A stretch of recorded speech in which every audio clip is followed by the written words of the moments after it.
Então, bom dia, pessoal. Bom dia a todos. Acho que já são 2 horas. A gente vai começando o nosso webinário, mais uma conversa, né, sobre inovação social e empreendedorismo, né, que nos... Vou passar aqui.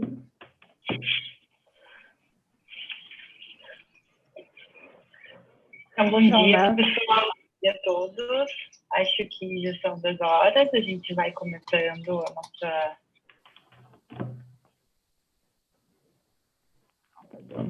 Probleminha aqui de áudio. Então, hoje o tema vai ser inovação social e empreendedorismo. Nós somos da Descarta Fácil e a nossa equipe aqui é composta pela Manuela Radic, Natália Peixoto e por mim. Então, eu vou pedir para as gurias irem se apresentando. Oi, pessoal, tudo bem? Bom, gostaria de agradecer a presença de todos que estão junto com a gente hoje para a gente ter essa conversa. Eu sou a Manuela, atualmente eu sou mestranda em administração pela PUC, sou graduada em Relações Públicas e a minha ênfase de estudo hoje é o comportamento de consumo sustentável do consumidor. Oi, pessoal, bom dia. Obrigada pela presença. Eu sou a Natália, sou formada e mestre em administração de empresas com ênfase em marketing. Atualmente faço doutorado em psicologia e a minha carreira profissional vem sendo com marketing, pesquisa de mercado e comportamento ético do consumidor.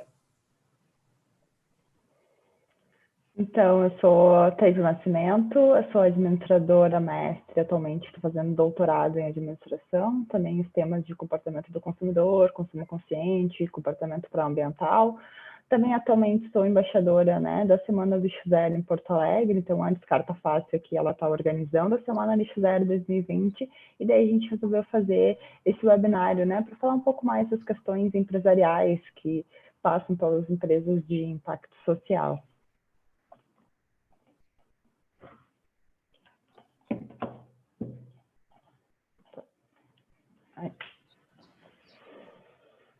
Então, né, a gente vai abordar aqui, né, alguns conceitos, né, a relevância de ter uma empresa de impacto social, falar um pouco do relatório da PAIP, das questões dos Objetivos de Desenvolvimento Sustentáveis da ONU, algumas certificações que já existem hoje, iniciativas, né, e programas de incentivo às empresas de impacto social e às startups, e também falar sobre o nosso case, né, que é Descarta Fácil.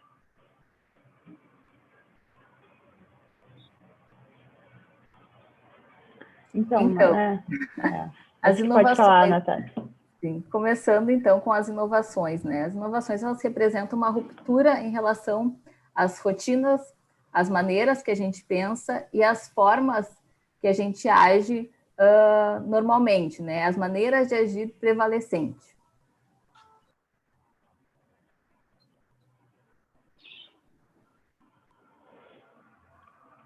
Então, que é a questão da inovação social, né? Que é a relação de não só inovar, mas inovar pensando com algum objetivo de ter algum retorno, né? Tanto nas nossas cidades, algum retorno, algum impacto social, né? No ambiente que a gente vive, no nosso contexto social onde a gente está inserido, né? Isso tudo é bem interessante.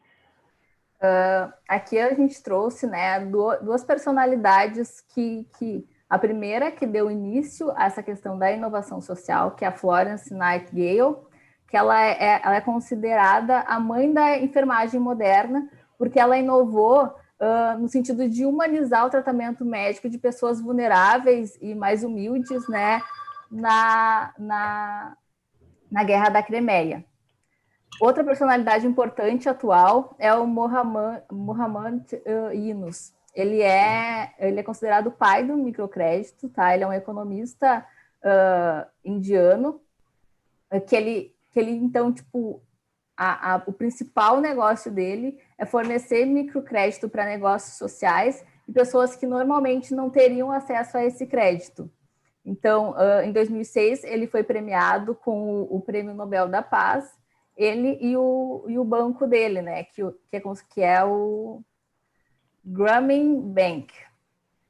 O prêmio foi conjunto para essas duas, para ele e para a instituição dele.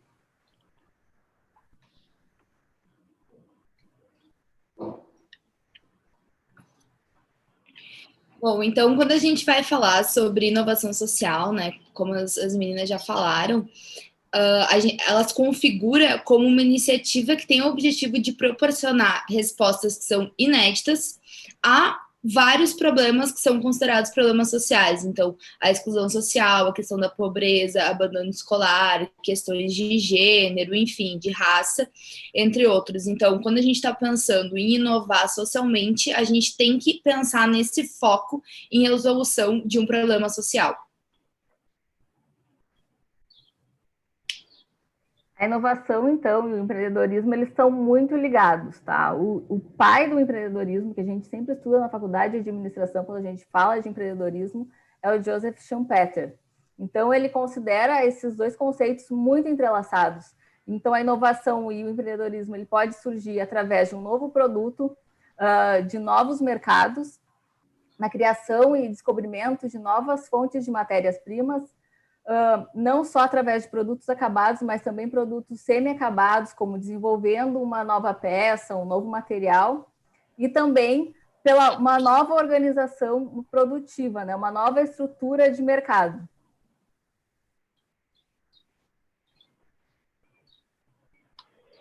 Então, né, o empreendedorismo, né, o conceito de empreendedorismo, né? Tem que ter um problema, né? Eu acho que o princípio de tudo é realmente essa questão do problema, tem que ter algum problema, e tem que ter alguma ideia que solucione esse problema, né? E nisso tudo tu vai ser tipo o agente que vai direcionar todas essas pessoas, né, para a resolução de problemas, vai estimular que as pessoas ou os teus colaboradores ou enfim os teus sócios, né, estejam sempre vinculados a essa resolução de problema, né? E sempre com o foco, né, enfim, né, com o foco de resolver esse problema, com o foco de ter um aporte financeiro no final, né, de ter um problema, a resolução e um ponto final, né, Gurias? Eu acho que é isso.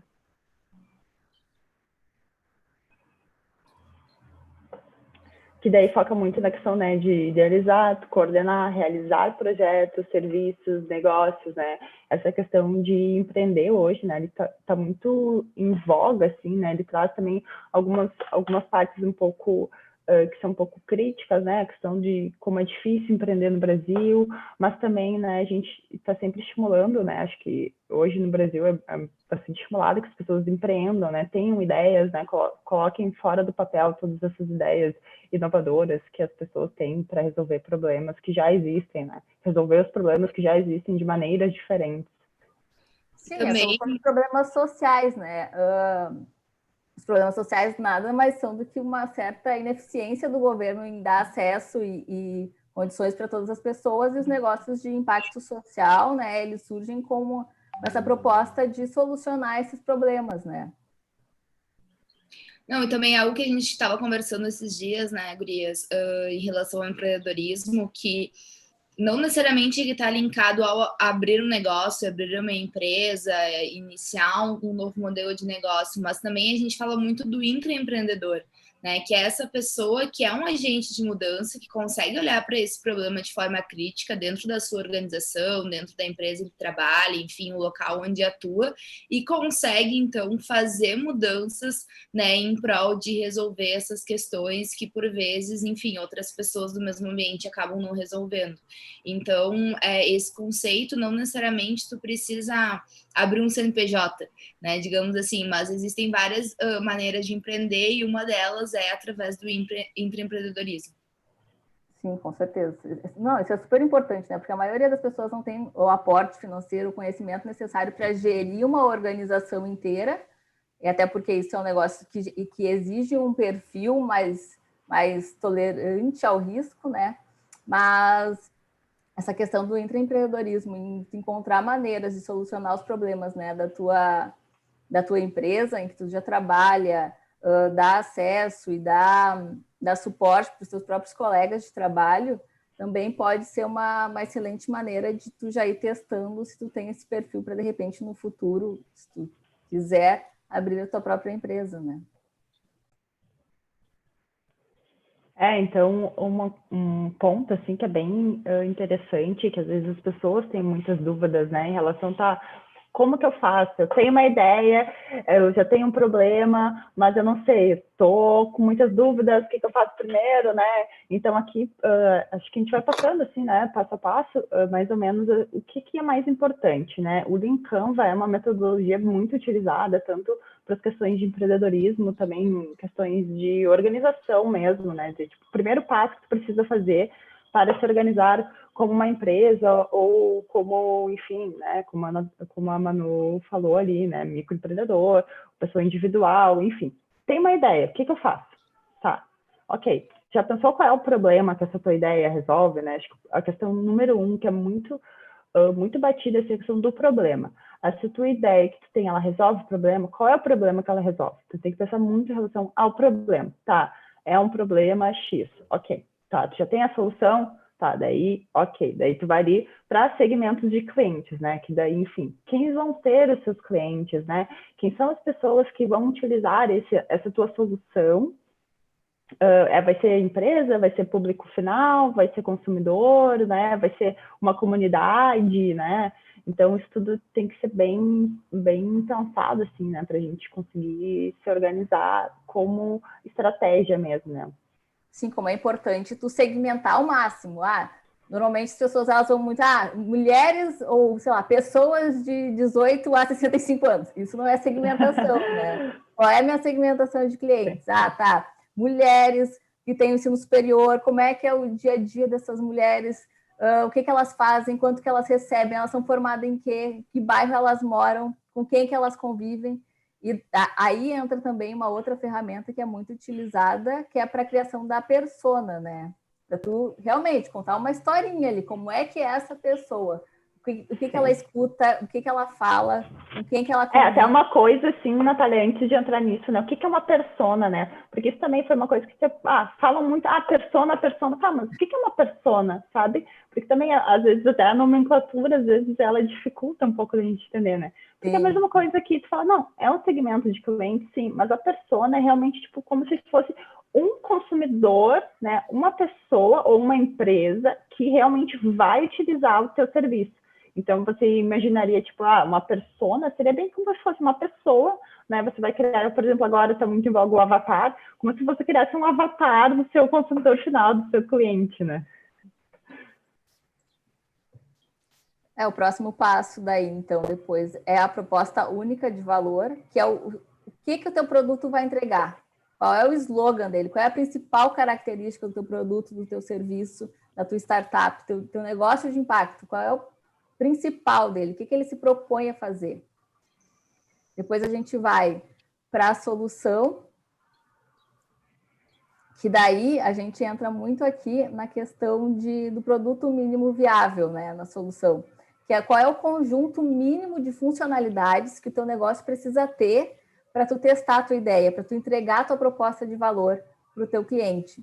Porque a partir dessa solução, desse produto mínimo viável, tu consegue ver se o teu produto é válido, se ele é bem aceito pelos teus clientes, né, pelo teu público-alvo. O próximo passo, então, são os canais. Quais são os canais gratuitos e pagos que tu vai ter acesso aos teus clientes? Aí aqui pode entrar redes sociais, podem entrar, vamos dando aí...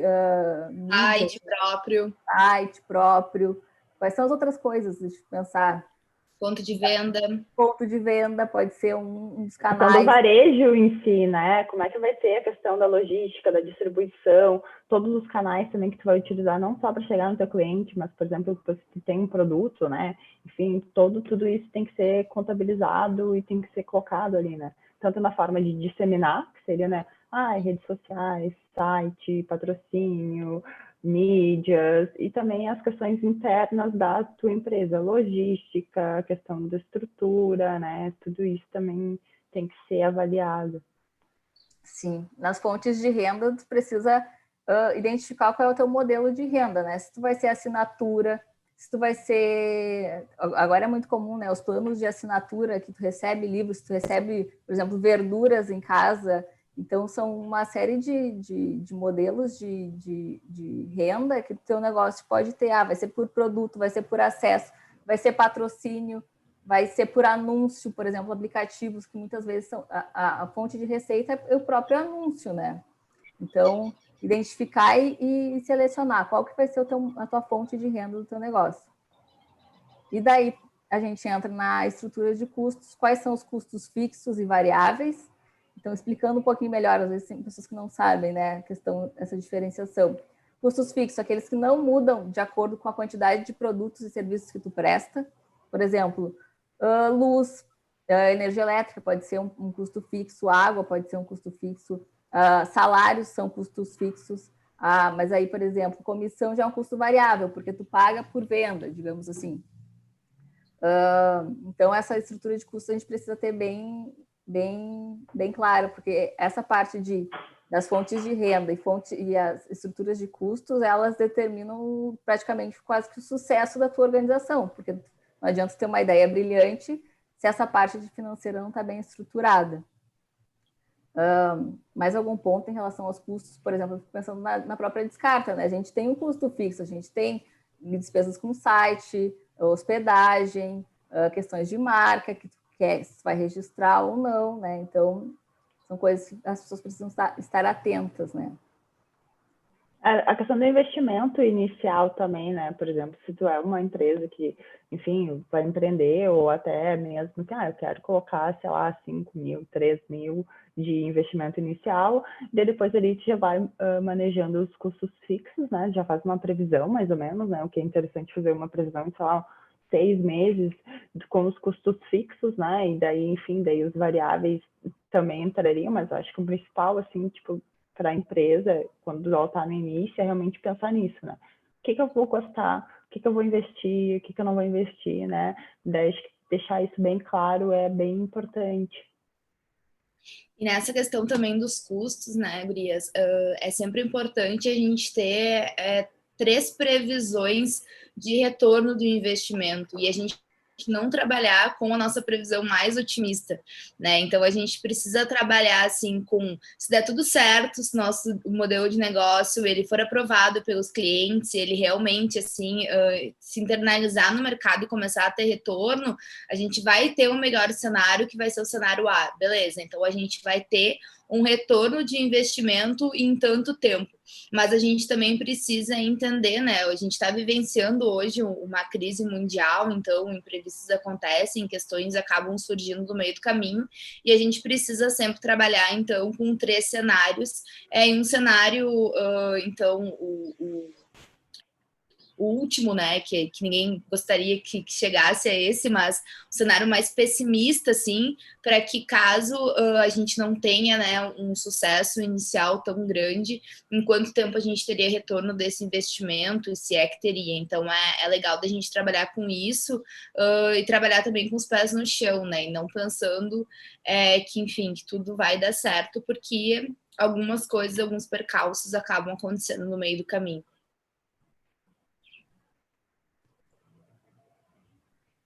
Daí acho que isso também já entra nas métricas também, né? Quantos clientes, quantas vendas eu preciso fazer mensalmente para cobrir as minhas estruturas de custo? Quantos seguidores eu quero ter nas redes sociais? Quantos likes, quanto engajamento eu quero ter nas redes sociais? Isso são métricas que tu pode mensurar.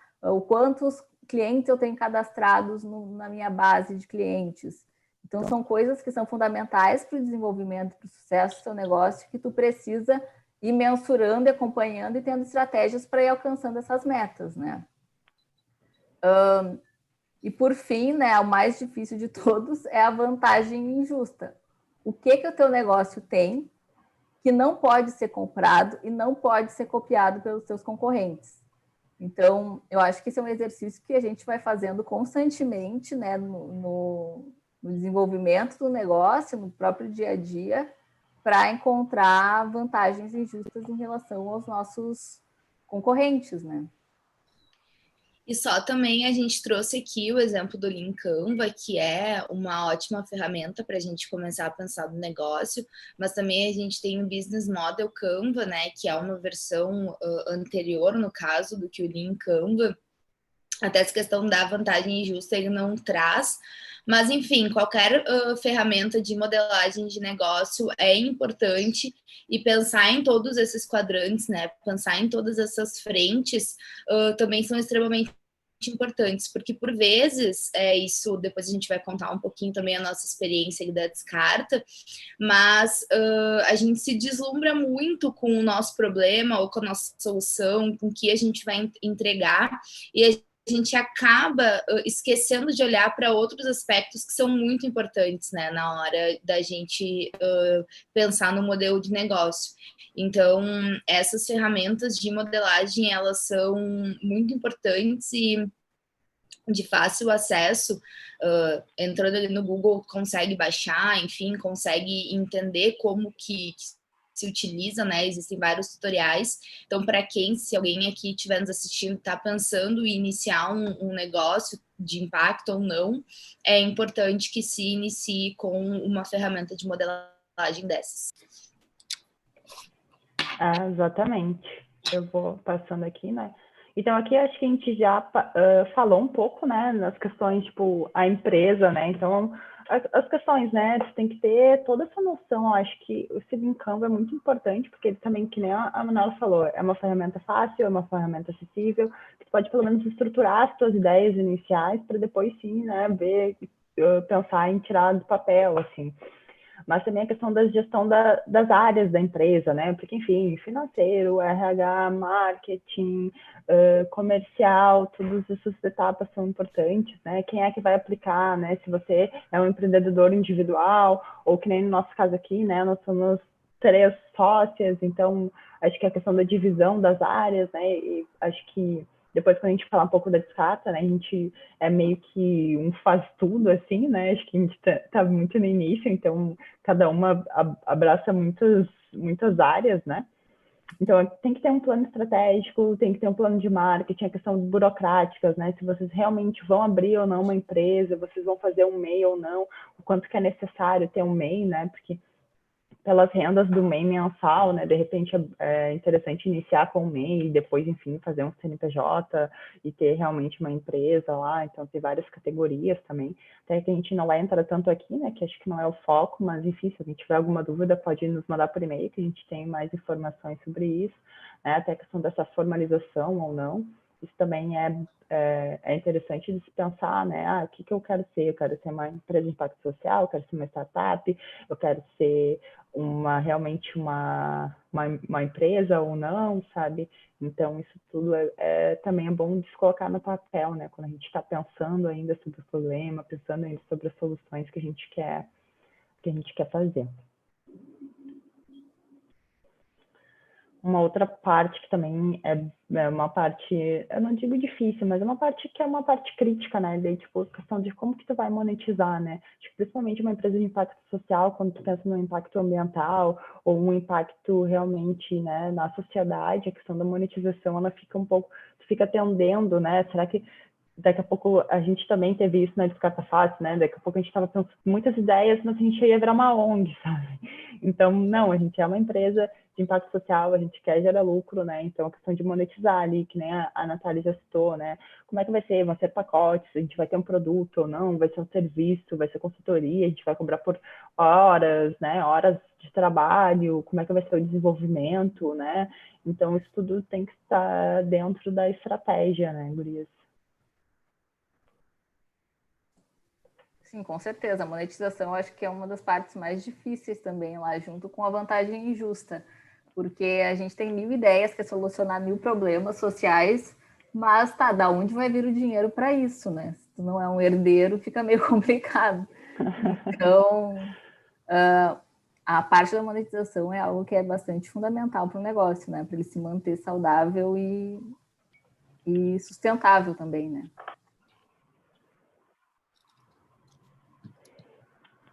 Então, aqui entrando na definição mesmo, né, do que é um negócio de impacto, né? Um negócio de impacto é realmente, vai lá para a questão do empreendedorismo, volta um pouco, né? Tu tem que resolver um problema, tu segue ainda com as mesmas questões, tem que resolver um problema, tu tem que ter uma solução, tem que ter o teu público-alvo. Porém, aqui no negócio de impacto, os problemas são ou relacionados a resolver um problema ambiental, né, ou relacionados a resolver um problema estrutural da tua cidade, né, problema realmente social, de desigualdade, fome, enfim, né.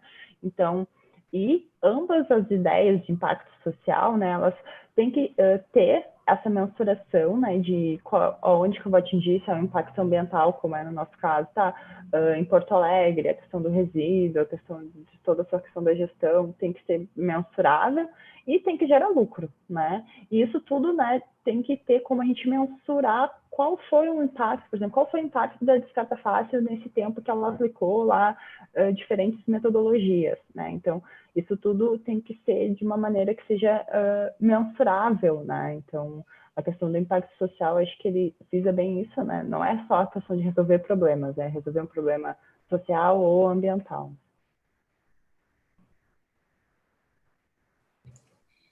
Então, só para...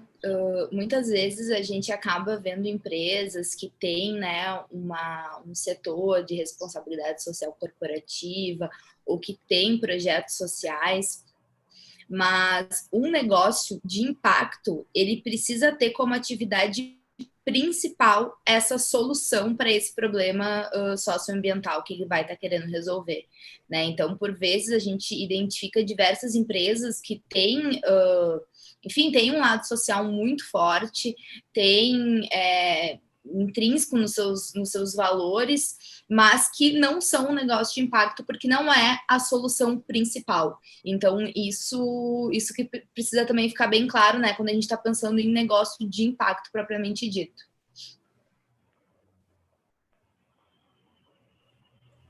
Aí um ponto que é importante a gente também se atentar: negócio de impacto não é ONG, negócio de impacto busca o retorno financeiro. Para as pessoas às vezes ficam com muita dúvida: mas será que é um negócio de impacto?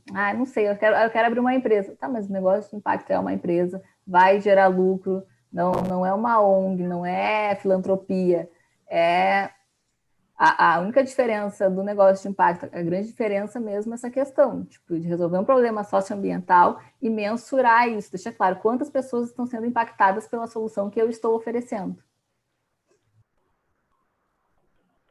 É bem isso. Então, né, qual é a relevância de ter ou não, né, uma empresa de impacto social, uma startup de impacto social, né? Então, aqui eu trouxe até uma charge, né, que mostra um modelo tradicional de negócio, que é, né, vender para as pessoas um monte de coisa, depois vender casas grandes para elas guardarem um monte de produtos, depois vender carros grandes para elas guardarem mais produtos, e assim a gente vai vendendo cartão de crédito, vendendo limite, para as pessoas, né, consumir. Então, ali até no final da charge, eles falam, mas as pessoas são, tipo, estúpidas ou, enfim, ignorantes o suficiente para aceitarem isso, né? Então, acho que o mercado hoje, né, ele está numa linha muito de vender, comprar, né? E a gente, nada contra ter uma empresa convencional que o foco seja gerar lucro.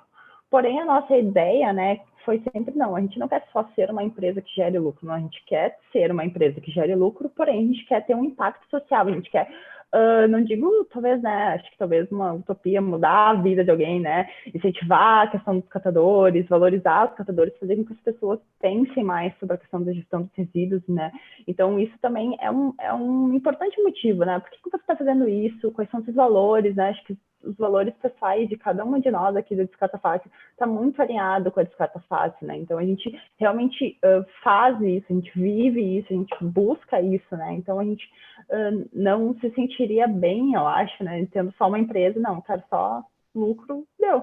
Não, a gente quer algo além disso, a gente quer contribuir com a sociedade, a gente está inserida, né? Estimular que Porto Alegre seja uma cidade melhor, toda aquela questão um pouco filosófica, né? Mas eu acho que isso também entra um pouco nessa questão, né?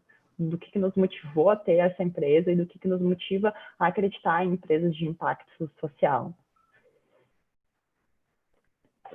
Aqui também, né, um dos outros motivos, né, que, enfim, todas aqui, né, são formadas em marketing, estudam ou estudaram, né, comportamento do consumidor, então, realmente, hoje em dia, né, existem muitos estudos que provam que as pessoas estão buscando empresas com propósito, que elas estão mudando a sua maneira de consumo, né, estão pensando mais sobre a questão da responsabilidade das empresas em relação aos produtos que as empresas geram, né.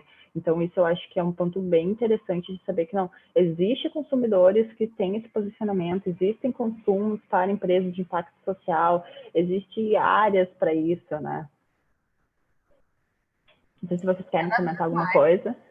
Cada vez mais a gente vê que os consumidores estão exigindo essas posturas, ou então boicotando empresas que não têm essa postura, ou que aparece sempre algum escândalo de trabalho escravo, questões relacionadas ao desmatamento, empresas que fazem parte de associações que incentivam o desmatamento.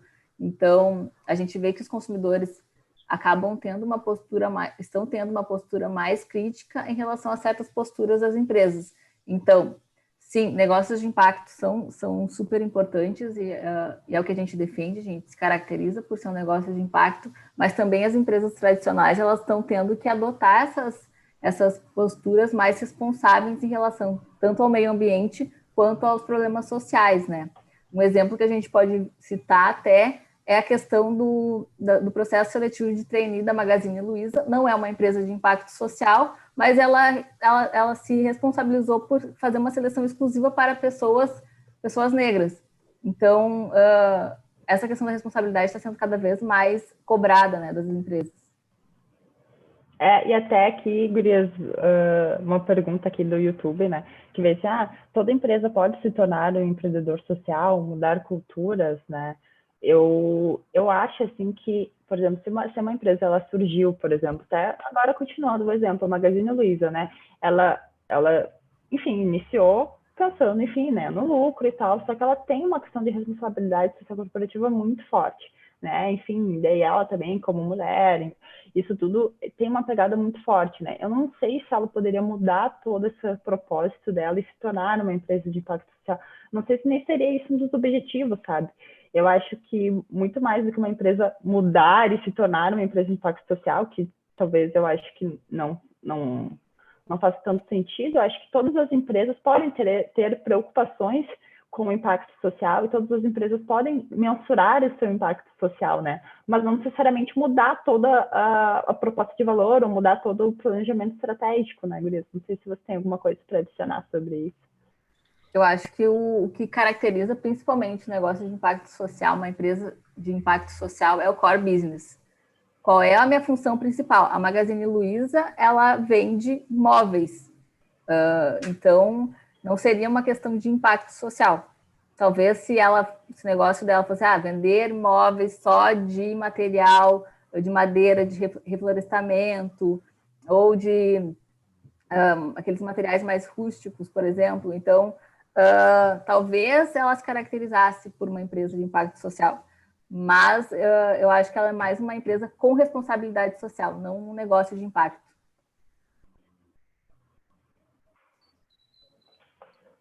E aí, Manu, o que tu acha? Não, quando a gente estava conversando aqui, eu estava pensando muito no caso da Mercur, né? Que é a empresa ali de Santa Cruz, enfim, todo mundo já deve... Sim, eles participaram, né, na nossa abertura da semana, eles fizeram. Legal. Muito legal as iniciativas deles. Enfim, eu também acompanhei um pouquinho do trabalho e dessa mudança organizacional, né, e de cultura que a Mercur também está fazendo nos últimos anos.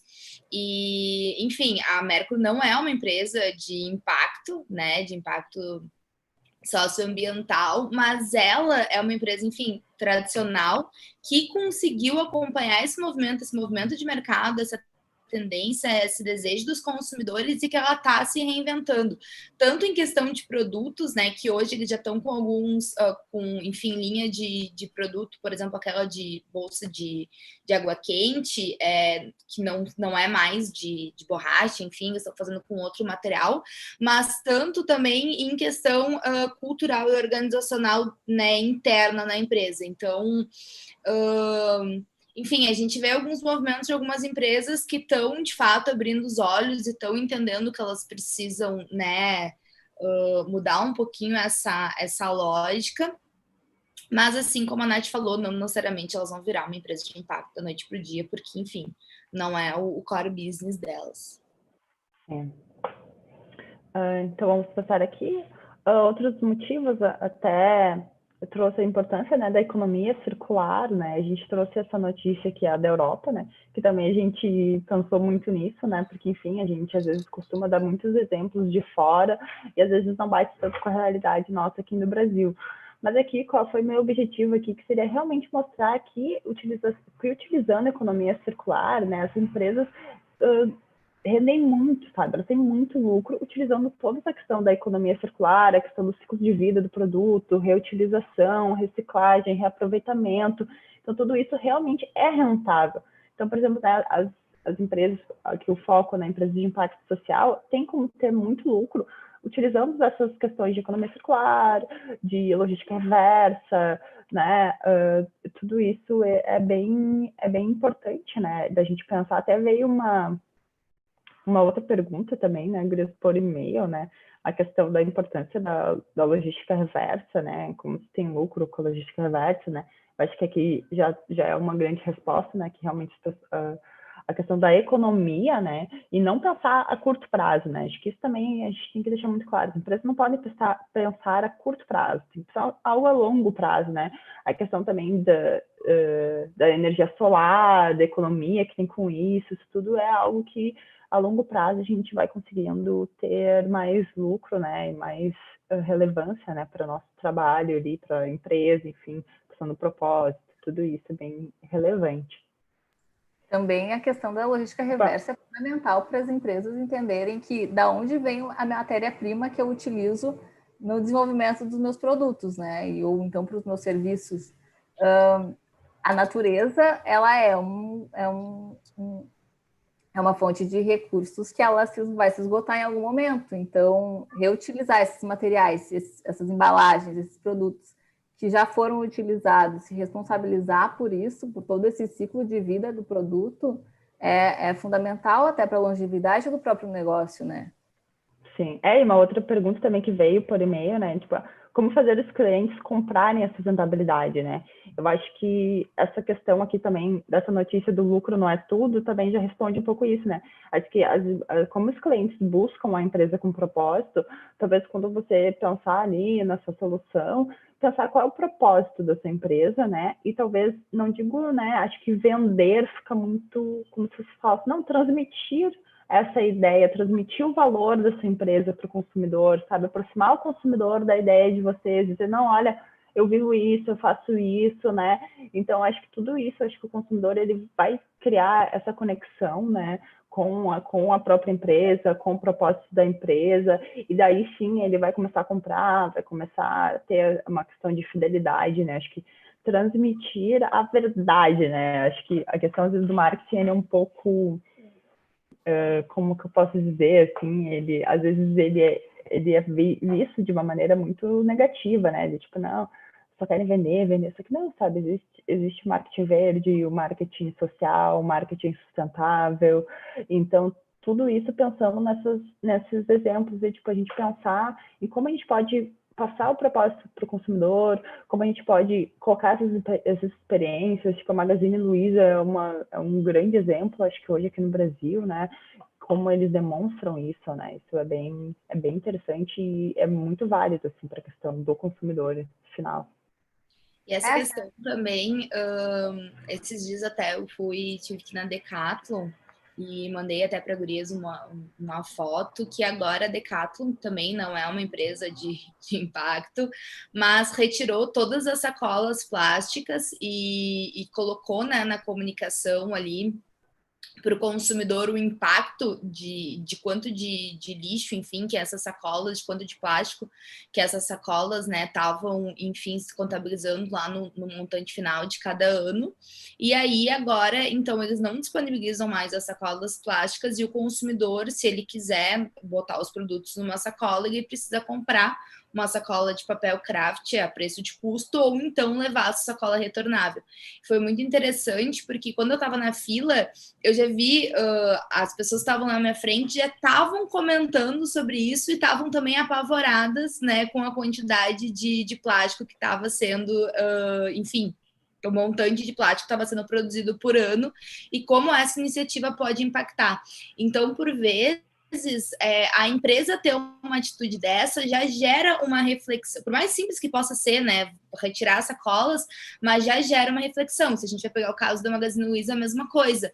Quando a gente pensa num processo de trainee que é exclusivo para pessoas negras, as pessoas elas começam a ter essa sensibilidade e a começar a criar uma consciência do porquê que isso está acontecendo, por que isso é necessário, né? Então, por vezes, conseguir linkar a sustentabilidade com o consumidor, com essas ações das empresas também, o consumidor ele vai, né, começa a se conscientizar e começa a refletir do porquê que isso é necessário e por que isso está acontecendo. E uma coisa que eu acho interessante também, a gente vê um movimento, principalmente em questões mais de roupa e calçado, as empresas informando, olha, por que o meu produto, um par de sapatos, na minha marca custa R$300? Bem, porque eu valorizo a questão, eu remunero adequadamente as pessoas que estão produzindo, o material ele é de uma fonte renovável. Então, tipo assim, ao invés de tu comprar 10 sapatos de R$40, tá, ou 10 de 30, que seja, tu vai comprar um calçado que vai durar mais, que vai respeitar todos os envolvidos no processo produtivo, né?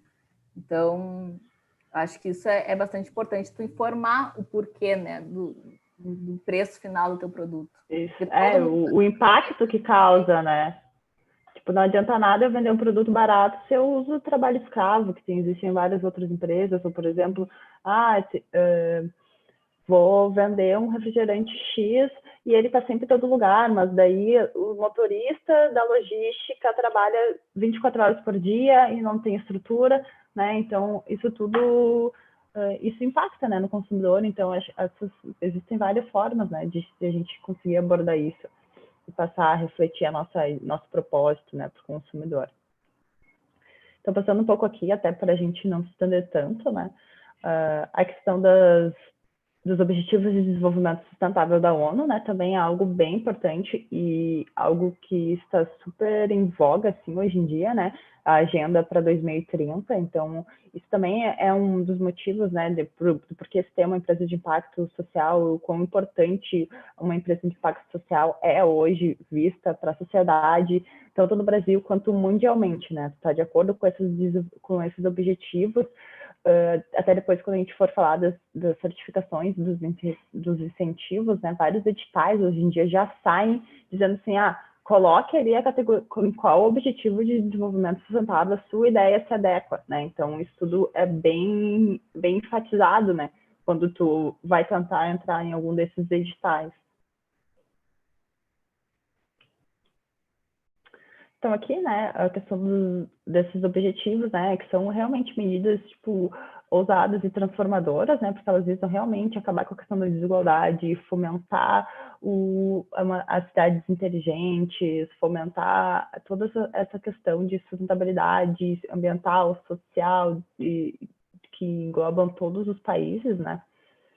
A questão principal, né, é erradicar a pobreza extrema, né, a questão da problematização das gerações futuras, né? A gente se importar com as gerações futuras, né? A questão do próprio desenvolvimento sustentável, né?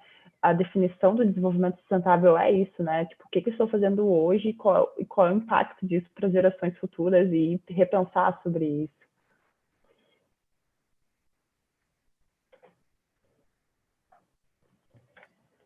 Aqui uns números em relação às empresas de impacto social, né? Como isso tem aumentado no Brasil, embora seja pouco ainda, mas é algo que vem ganhando mais destaque. Esses são os dados de 2019, que tinham no Brasil um total de 1.002 empresas de impacto social registradas. Porém, esse número em 2017 era de 579. Então, a gente vê um aumento aí de quase 70%, né, nesse número de negócios de impacto no Brasil. Aqui algumas empresas de impacto, né, que a gente trouxe para exemplificar para vocês. O exemplo é o Banco Pérola, que é focado, né, em fornecer renda e financiamentos, empréstimos para pessoas de baixa renda, custos de juros mais baixos. A Sumar, que é uma empresa que visa ligar pequenos produtores, agricultores, né, a famílias que queiram comprar verduras, frutas direto da fonte. Então faz esse meio de campo aí entre esses produtores locais e os consumidores. Uma empresa aqui de Porto Alegre muito importante, voltada para essa questão de inclusão das mulheres que são mães no mercado de trabalho, porque a gente tem um número aí fatídico dizendo que até 3 anos depois da licença maternidade, as mulheres que foram mães e que utilizaram a licença maternidade acabam fora do mercado de trabalho, porque não tem essa flexibilização das empresas. Então, a Mama Jobs, ela só aceita cadastros de empresas que têm essa possibilidade de flexibilização de horário para mães, e recebe esses cadastros, esses currículos dessas mães e faz essa seleção. A Vivenda é uma empresa de impacto social também, que é voltada para fornecer reformas a preços acessíveis para pessoas da periferia. Então, eu moro numa periferia, numa comunidade vulnerável, eu quero reformar a minha casa. Às vezes as pessoas não têm acesso a materiais de qualidade ou a serviços de qualidade, então a Vivenda, ela possibilita que essas pessoas tenham acesso a um arquiteto, a um engenheiro, a um eletricista de qualidade para fazer essas reformas da melhor forma possível, de uma maneira acessível, e para que elas possam parcelar essas reformas também. E também, aqui por último, a gente trouxe o Doutor Consulta, que fornece, né, é uma empresa que fornece consultas para pessoas a baixo custo. Então, consegue consultar com especialistas e médicos qualificados a um preço mais acessível, né, do que tu ter um plano de saúde, que é uma das coisas mais caras hoje em dia, ou então tu depender do SUS, que, embora seja ainda uma referência, eu acho que no mundo, essa questão de saúde pública, às vezes as pessoas não têm o tempo necessário para esperar uma consulta, né? E aí também o que a gente trouxe um pouquinho são algumas certificações, alguns selos que hoje estão disponíveis também e que empresas, negócios de impacto ou não, podem, né, se cadastrar. Então, a questão do selo Reciclo, até a gente tinha recebido ali uma das perguntas em relação à logística reversa. O selo Eu Reciclo, ele não necessariamente aquela empresa, aquele produto, ele tem uma logística reversa, né, no seu processo, mas a empresa que tem esse selo, ela faz, né, uma compensação de toda essa matéria-prima que está, enfim, entrando, né, no mercado, de acordo com a lei dos resíduos sólidos, né? Então, a quantidade de compensação necessária de acordo com a lei. Então, né, sempre que possível é interessante que nós, consumidores, também a gente compre, né, de empresas com selo Reciclo, enfim, outros selos e certificações. A questão do capitalismo consciente, então, são essas empresas que operam, né, com essa lógica do capitalismo consciente, não visando o lucro acima de tudo. O Sistema B também é uma rede global. Então, as empresas, elas, né, novamente, não necessariamente só empresas, negócios de impacto podem ter esse selo, mas é importante que empresas que tenham benefícios sociais, né, então, por isso também o B de benefícios, também se cadastrem, né, então todas essas empresas que participam e que têm um selo de empresa B é porque tem alguma ação voltada para o social. E também um selo de produto vegano, né, que também é uma forma de se trabalhar sendo sustentável e tendo esse impacto social positivo.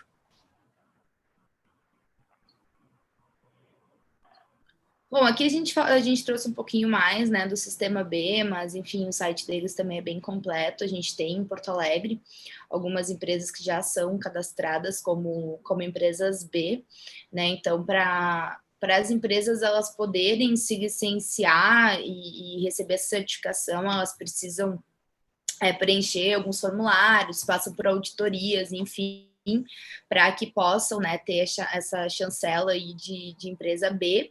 E, se eu não me engano, de 2 em 2 anos, agora eu não vou saber certo a periodicidade, mas precisa, né, esse processo ser refeito para entender se esses processos internos e externos continuam e para a empresa poder, então, continuar ou não com o selo.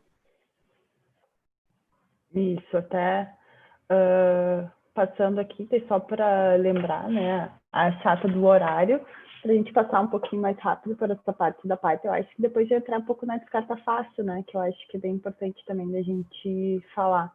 E também é importante também falar das iniciativas pipe, né, Manu? Fala um pouquinho aí para gente. Sim. Bom, gente, a Pipe, ela, enfim, aquele relatório também dos negócios de impacto, é um relatório que está disponível no site deles, tá? Que é bem legal para quem se interessa com o assunto. Depois a gente pode disponibilizar para vocês também. Mas a Pipe, ela é uma vitrine, então, digital, que ela vai conectar negócios de impacto com quem investe, com quem vai fomentar o ecossistema de impacto no Brasil, né? A Descarta Fácil, ela é cadastrada na plataforma da Pipe e a gente recebe aí toda semana e-mails com editais de fomento, né? Que deem match, assim, com o nosso projeto, mas que, enfim, que tenham um propósito semelhante ao nosso, para que a gente possa, então, né, se cadastrar e receber algum tipo de fomento para que a gente possa evoluir dentro do nosso modelo de negócio. Então, também, né, se alguém aqui que estiver nos assistindo tem uma iniciativa, ou enfim, já tem algum modelo de negócio, é muito interessante de entrar na Pipe, de se cadastrar também, porque existem muitas oportunidades através deles. E aí, o que eles fazem, eles acabam concentrando, né, os negócios de acordo também com as ODS, né, com as áreas das ODS que a gente já apresentou aqui.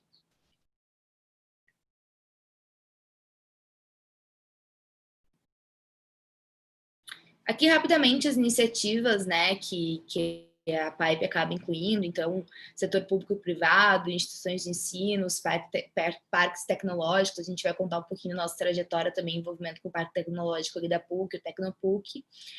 Então, enfim, para quem também, para a gente não passar muito tempo, é interessante que entrem lá no site, deem uma olhada em todas as possibilidades que eles têm. Aqui nós trouxemos alguns exemplos, né, de iniciativas tanto de ONGs como a Artemisia, que é focada em processo de aceleração de negócios de impacto, né, no Brasil inteiro. Então, eles têm essa iniciativa de fazer programas, estruturar os negócios junto com os empreendedores. A Centelha, que é um programa do estado do Rio Grande do Sul, que é voltado para dar financiamento também e abre constantemente editais para incentivar as empresas, não só de impacto social, mas startups de uma maneira geral. Então, é interessante sempre acompanhar essas bases. É sempre bom falar do Sebrae, porque às vezes algumas pessoas não conhecem, mas o Sebrae fornece uma série de serviços gratuitos e pagos também, mas uma boa parte gratuita, tanto presencial quanto online, para estruturar os negócios, tirar dúvidas quanto a documentações, impostos, modelo de negócio. Então, é uma excelente fonte de recursos assim, para tirar algumas dúvidas. E o próprio Startup Garagem, que é uma iniciativa do Tecnopuc, que é um parque tecnológico da PUC aqui no Rio Grande do Sul, que foi que a gente participou, e a gente vai falar um pouco agora da nossa experiência, né, dentro do Startup Garagem na linha de negócios de impacto, né? Isso, até já tinham perguntado ali no YouTube, né, para a gente falar um pouco do que a gente já participou, né, como Descarta Fácil, né, que é uma startup de impacto social. E daí só para trazer, assim, né, a Descarta Fácil, acho que ela não tem, acho que nem 6 meses, né, Natália? Porque ela começou, acho que foi em julho, agosto ali, inicialmente... Semestre passado, né? Semestre passado. Então, inicialmente começou, né, comigo, com a Natália, numa disciplina de empreendedorismo dentro do programa da pós da PUC. E a gente tinha que criar uma empresa de impacto, e daí a gente já tinha essa pegada de sustentabilidade. Eu tinha visto uma palestra com um catador, então eu pensei muito nessa questão do lixo, e daí a gente, né, estruturou a nossa ideia. Depois a gente convidou a Manuela, porque a dissertação dela é sobre a questão, né, da utilização de produtos de uso único, a questão da reciclagem. E daí a gente, né, montou essa nossa equipe, né, pensando na questão da valorização do catador, a questão educacional também. A gente trabalha com uma metodologia de problem-based learning, que é tipo baseado em problemas. Então a gente vai numa empresa, vai fazer uma análise, vai fazer essa questão baseada nessa metodologia, né, e vai aplicar as nossas diretrizes, enfim, né, tá tudo ali depois, né, que é o www.descartafácil.com, que vai estar todas essas informações.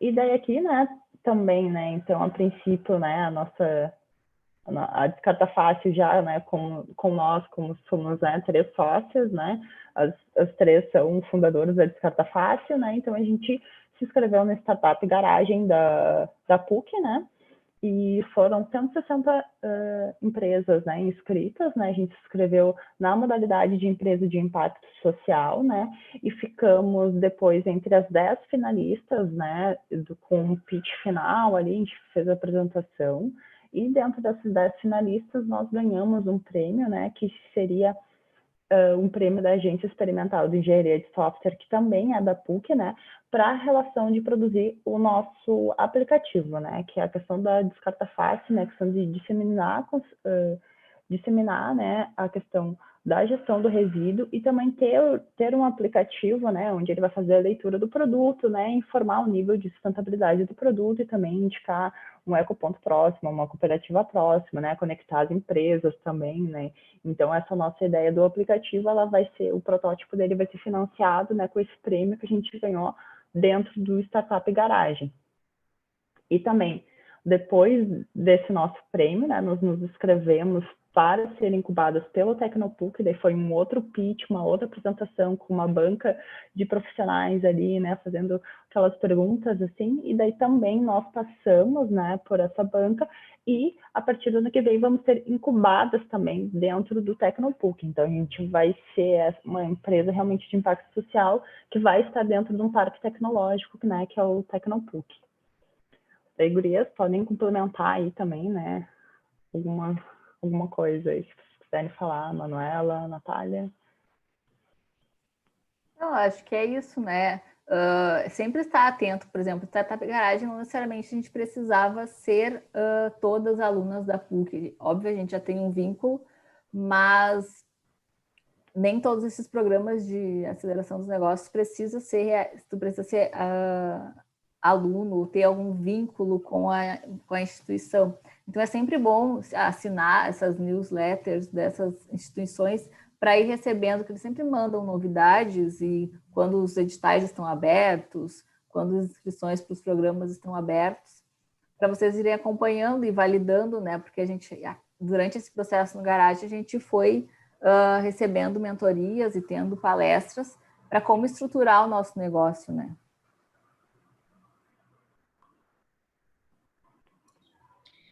E além disso, também, essa questão ali da pipe social também foi um contato que a gente teve durante o Startup Garagem. Então, a partir dessa conexão, hoje a gente também está vinculado ao site deles, recebendo todos os editais. Inclusive, a gente já participou de uma chamada deles, a gente não teve o retorno positivo, porque a gente ainda está em fase de ideação, né, do nosso aplicativo, do nosso modelo de negócio, mas todas essas conexões são bem importantes, assim como a Natália falou, não necessariamente precisa ter algum tipo de vínculo com a PUC para participar. Então, seguindo, né, a gente já está finalizando, né, como vocês já viram, eu gosto bastante de trazer algumas charges, né, que realmente, assim, né, então, você é parte do problema ou parte da solução, né? Então, acho que o foco aqui foi realmente trazer a importância do negócio de impacto social, né? Nós, como a Descarta Fácil, a gente tem esse problema, a gente realmente quer trabalhar com isso, viver disso, né? Uma empresa que poderia ser só uma empresa de consultoria, poderia, sabe? Mas não, a gente quer realmente fazer algo além, né? A gente quer realmente mudar a vida ou tentar, pelo menos, ter algum impacto, né? Dentro dentro da nossa cidade, né? Acho que todas as nossas ideias aqui a gente deixa também todos os nossos contatos, né? O nosso site, nosso e-mail, né? Telefone, a gente tem uma página no LinkedIn, a gente tem também uma página no Instagram, se vocês colocarem ali a câmera no QR Code, vocês já vão estar indo para o nosso site. Então, isso são todas esses itens aqui também, né? A gente foi aprendendo muito, né? A gente é uma empresa muito recente, né? E eu acho que a gente pode se considerar com um relativo sucesso, né? Não querendo, enfim, né? Pensar qualquer coisa, mas eu acho que, nossa, a gente tem, sei lá, uns 4, 5, 6 meses de vida, já passamos por um programa de iniciação, a gente ficou entre a final, a gente ganhou o protótipo do aplicativo, agora a gente vai ser incubado, né? Então, realmente, isso tudo é um processo, né? Porque eu acho que a gente tem que participar de outras iniciativas, né? A gente está sempre se inscrevendo em editais, a gente está sempre olhando, buscando, seguindo outras empresas também, né? Analisando o nosso mercado, quem são os nossos concorrentes diretos, quem são nossos concorrentes indiretos, como é que a gente pode aplicar as nossas metodologias, né? A gente está pensando em criar uma metodologia própria, criar um framework para ser aplicado e replicado, né, nas empresas.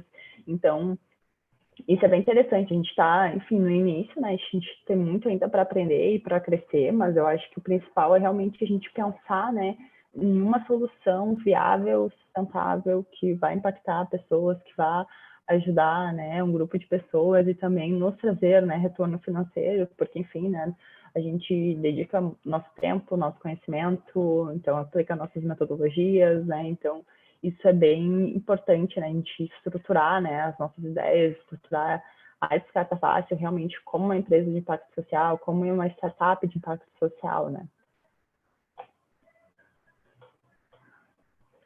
Eu não sei se vocês têm alguma coisa para comentar, gurias. Eu acho que era isso. A gente tinha muitas coisas para falar, mas a gente tentou sintetizar o máximo possível. Mas se vocês quiserem continuar essa conversa, né, podem nos seguir, nos mandar e-mail, mensagem, a gente vai respondendo e vamos ver possibilidades de possíveis parcerias, né? Porque eu vi que tem várias empresas aqui, pessoas que já têm essas iniciativas, que me mandaram mensagem, tanto no YouTube quanto no Instagram e por e-mail. Então, vamos mantendo contato. E obrigado, né, pelo pessoal que nos assistiu no YouTube e aqui também. É isso, vamos mantendo contato. Nos manda e-mail, a gente vai tentar responder as perguntas que não foram respondidas aqui por e-mail. Até falaram ali, se a gente já fez algum trabalho com a prefeitura, né? Eu acho que isso foi uma ideia que a gente teve logo no início, assim, fazer um trabalho com a prefeitura de Porto Alegre, porque no relatório dos resíduos sólidos de Porto Alegre, eles falam, né, dessas questões, tipo, que as fraquezas, né, que realmente a questão educacional, a questão de ensinar as pessoas, né? Então, realmente, a gente quer muito trabalhar com a prefeitura, né? Eu acho que o Tecnopuc ele tem contatos, então a gente vai agora ano que vem, assim, como uma empresa incubada, a gente vai ver como que vai ser a questão dos nossos acessos, mas a gente já tem propostas, enfim, a gente tem propostas para as escolas, propostas para condomínios, então dei uma olhada ali no nosso site, tem até um material gratuito que vocês podem clicar ali, que está liberado no nosso site, que fala um pouco dessa nossa questão com os resíduos, né? Então, realmente agradecer a todo mundo, né? Agradecer ali as gurias da Semana Lixo Zero, os voluntários de apoio, né? Eu acho que isso é bem interessante a gente ter esse momento para refletir, pensar, incentivar as pessoas, né? Então, eu acho que a gente vai ficando por aqui, né, gurias? Se quiserem falar mais alguma coisa, mas a princípio só agradecer e qualquer dúvida entrar em contato. É isso, gente. Só agradecer. Obrigada aí, Semana Lixo Zero, e parabéns pelo trabalho excelente que vocês fazem, super importante, tentando acompanhar também todas as atividades, e atividades incríveis acontecendo, né? Então, muito obrigada aí pela oportunidade também, e depois a gente pode continuar nossa conversa nos nossos canais. É isso aí, então. Vou encerrar agora. Então, tchau, tchau, pessoal.